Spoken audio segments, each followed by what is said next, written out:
database is permanent storage, and the second point is it is collection of different database objects, which means table, procedures, packages, views, triggers, and synonyms, anything else, view, sequences, anything you can call it as a database objects. Database objects is nothing but only table. As I said, it's about whatever the things, the tables, views, packages, procedures, all etc. Right?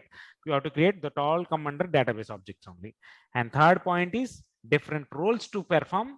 When we have permanent storage, then we have to create something, then we'll store it in the permanent storage. When it is created and stored, then we have to provide some privileges, roles to the users, particular users. When we have delivered some privileges and roles, then they have to refer the related database relations and the way it is organized. That is called database.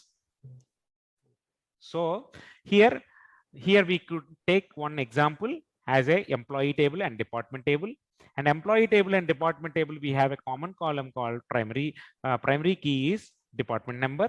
When we have a common column, we can build the relations between the tables. Then we can retrieve the organized data set from that. If you do not have the referential integrities between the tables, we may lose the integrity and we may lose the uniqueness. Okay, there will be Cartesian product will be happen. Okay, then next thing is, what is DBMS? DBMS is nothing but database management system, as we all know, and DBMS is an application that interacts with the user.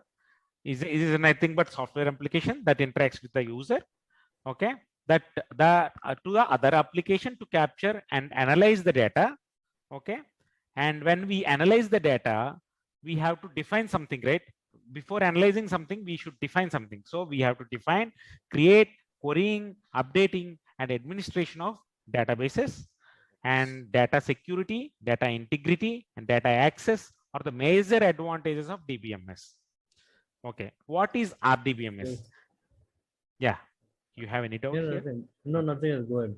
Yeah, when we discuss about what is RDBMS, before that we should know what is the difference between DBMS and RDBMS. Okay, in DBMS, the data, as I said, like I already explained, right? And the DBMS, the data is stored as a file, which in RDBMS, the information is stored in a tables. Okay, DBMS can only be used by only one user, single user, whereas multiple users can be used by RDBMS. Okay, this is a client server side interaction. And architecture are only supported in RDBMS, where DBMS does not support client server side interaction. That is a major difference between RDBMS and DBMS, right? Okay. Then what is RDBMS? As I say, as we know, relational database management system. Okay, here is a database with a relational model, and which is developed by EF Code and RM, nothing but relational model. Purpose is to provide declarative method for specifying data and queries. Okay, and most relational database used in any relational database used in SQL language only. There is no other language. So here, when it comes to the SQL classification, we have DDL, DML, DQL, DCL, TCL, which means these all call it as a SQL classification. Okay. Sure.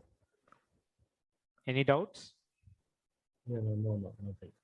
So this is a theoretical concept which we explained today, which will